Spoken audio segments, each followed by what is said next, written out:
여러분, 혹시 이런 생각 해보셨나요?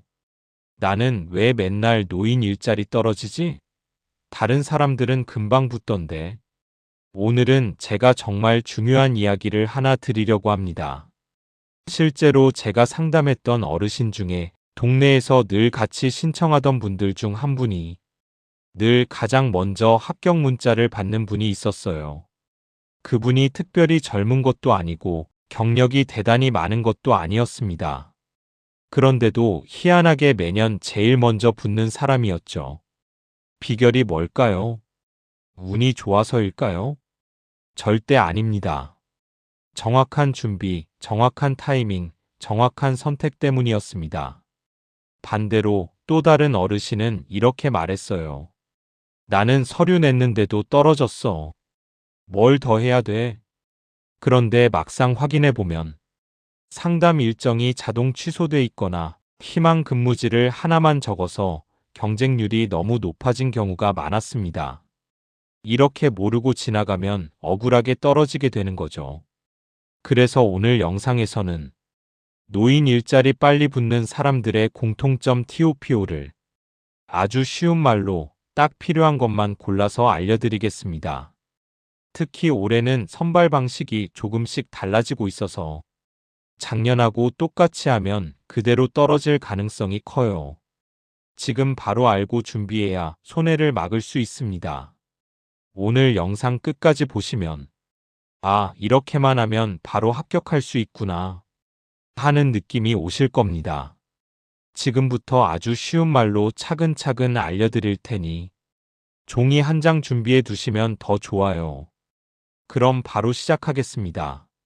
오늘 영상에서 다룰 주제는 아주 명확합니다. 바로 노인 일자리에 빨리 붙는 사람들의 TOPO 공통점입니다. 왜 어떤 사람은 지원하자마자 합격하고 또 어떤 사람은 서류만 냈는데도 떨어질까? 이 궁금증을 풀어드릴 겁니다. 특히 올해는 이전과 조금 달라진 점들이 있어 작년 방식 그대로 준비하면 그대로 떨어질 수 있습니다.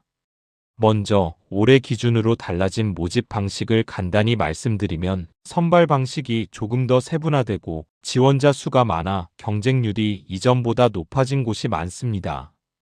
예를 들어 동네 작은 복지관 일자리도 예전에는 한 자리당 10명이 지원했다면 올해는 20명 이상이 지원하는 경우가 많아졌습니다. 또 선발 우선순위에도 변화가 생겼습니다. 예전에는 단순히 신청 순서만 중요했지만 지금은 재직 경력, 거주 지역, 신청서 완성도까지 평가 기준에 들어갑니다. 그래서 조금만 준비를 소홀히 하면 서류만 냈는데도 합격이 밀릴 수 있습니다. 여기서 중요한 점. 오늘 알려드리는 내용은 공식 정보와 실제 사례를 바탕으로 했습니다. 고용노동부 발표 자료, 지자체 공고, 노인 일자리 종합 포털 정보. 이 세 가지를 토대로 분석한 결과 빠르게 붙는 분들에게는 확실한 공통점이 존재했습니다. 지금부터는 이 사람들이 뭐가 달랐길래 이렇게 빠르게 합격했을까? 라는 궁금증을 풀어드릴 테니 놓치지 말고 끝까지 보시는 게 중요합니다. 오늘 영상을 다 보시면 아, 이렇게 준비하면 나도 바로 합격할 수 있겠구나 라는 느낌을 확실히 받으실 겁니다. 자, 지금까지 노인 일자리에 빨리 붙는 사람들의 공통점 이야기를 했는데 그럼 왜 올해 이렇게 선발 방식이 달라졌을까? 궁금해하실 분들이 많으실 겁니다. 바로 제도와 환경 변화 때문입니다. 먼저 예산 구조가 달라졌습니다. 최근 정부와 지자체에서 노인 일자리 예산을 더 효율적으로 쓰려다 보니 단순히 많이 뽑는 것이 아니라 누가 정말 꾸준히 참여할 수 있는지를 기준으로 선발하게 되었어요. 즉, 준비가 덜 된 분들은 조금만 늦어도 합격이 밀릴 수 있는 구조입니다. 둘째, 고령층 참여가 늘었습니다. 과거에는 지원자가 많지 않았지만 요즘은 은퇴 후 활발하게 활동하려는 어르신들이 늘어나면서 한 자리 경쟁률이 훨씬 높아졌습니다. 그래서 조금만 준비를 소홀히 하면 서류만 냈는데도 떨어지는 경우가 생기죠. 셋째, 직무가 다양해졌습니다. 단순히 복지관 청소나 안내뿐 아니라 행정 지원, 돌봄 서비스, 온라인 교육 등 다양한 일자리가 생기면서 선발 기준도 직무별로 세분화되었습니다.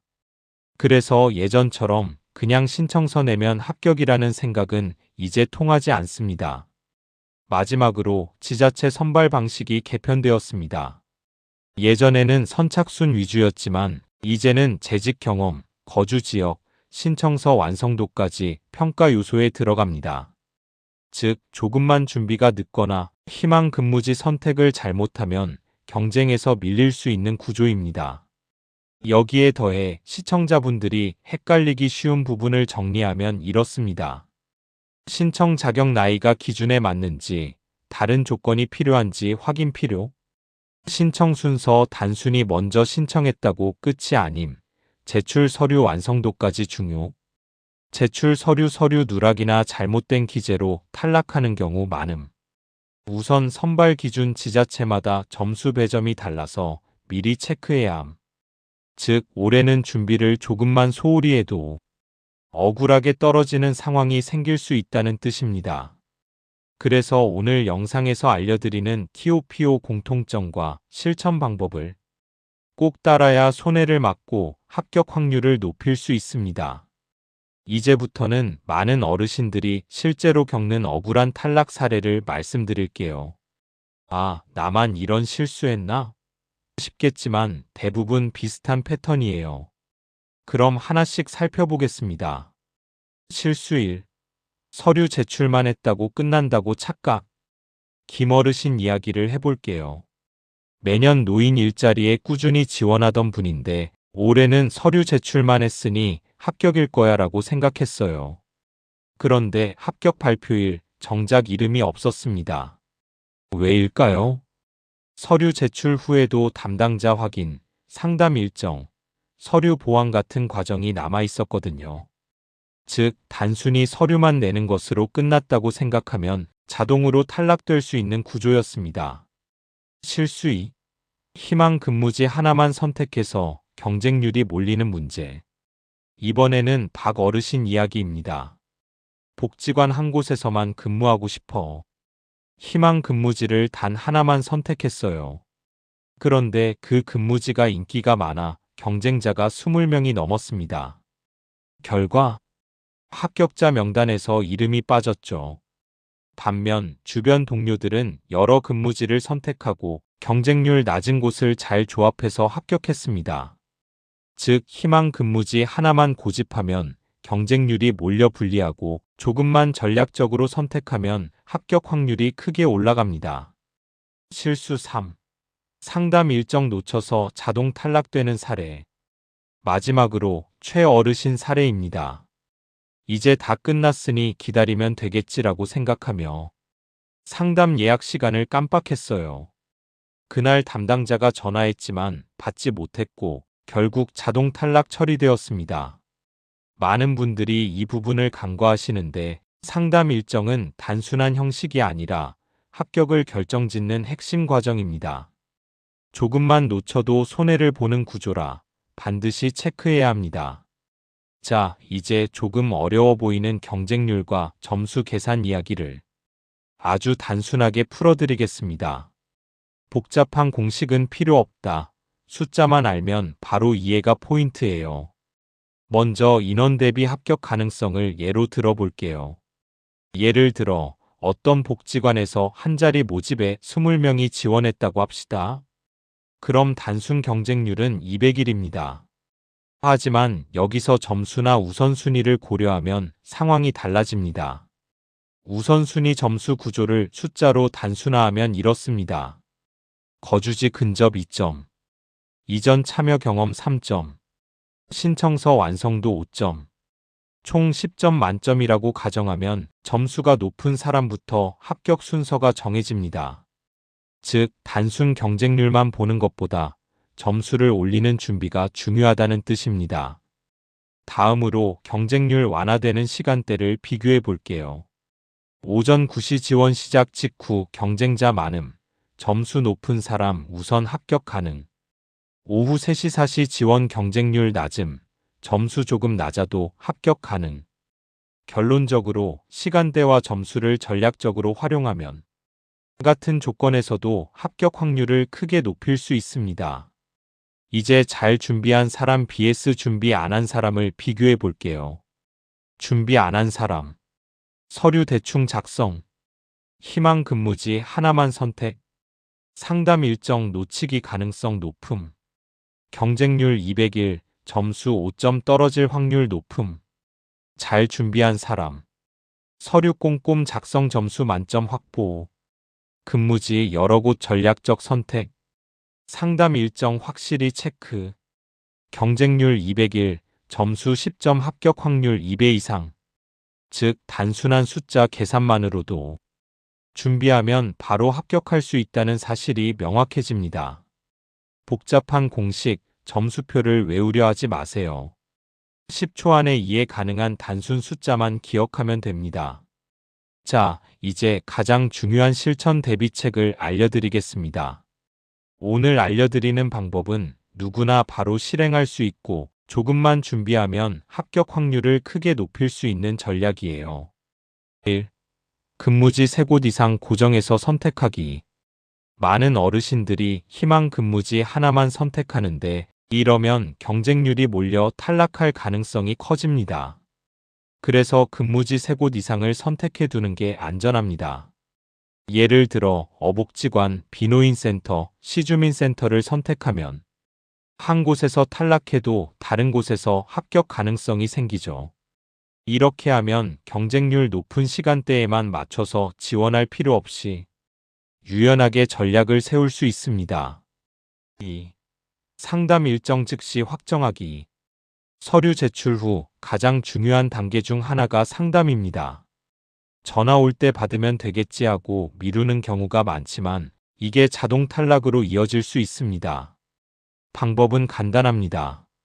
서류 제출 직후 담당자와 바로 상담 일정 확인 후 캘린더나 메모장에 기록해 두는 겁니다. 조금만 신경 쓰면 이 부분에서 손해보는 일을 피할 수 있습니다. 3. 4가지 서류를 한 파일로 묶어서 제출하기. 서류 제출 시 누락, 중복, 잘못된 순서 때문에 떨어지는 분들이 많습니다. 그래서 가장 안전한 방법은 필요 서류 4가지를 한 파일로 정리하는 겁니다. 주민등록등본, 신분증 사본, 건강보험증 사본, 참여신청서. 이 4가지를 한 파일로 준비해 제출하면 담당자가 확인하기도 쉽고 누락으로 인한 탈락을 방지할 수 있습니다. 4. 경쟁률 낮은 직종 공략. 복지관 청소나 단순 안내 외에도 다양한 직무가 있습니다. 일반적으로 인기가 많은 직무는 경쟁률이 높아 합격이 어렵죠. 반면 행정 지원, 돌봄 보조, 온라인 교육 보조 등은 경쟁률이 낮아 조금만 준비해도 쉽게 합격할 수 있습니다. 즉, 단순히 인기 직무에만 매달리지 않고 경쟁률 낮은 직종을 전략적으로 공략하는 게 중요합니다. 5. 지자체 담당 부서에 사전 확인 전화하기. 마지막으로 지원 전에 담당 부서에 전화해 확인하는 습관을 가지세요.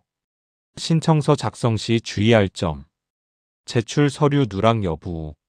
상담 일정 확인. 이렇게 사전 확인만 해도 작은 실수로 떨어지는 일을 막을 수 있습니다.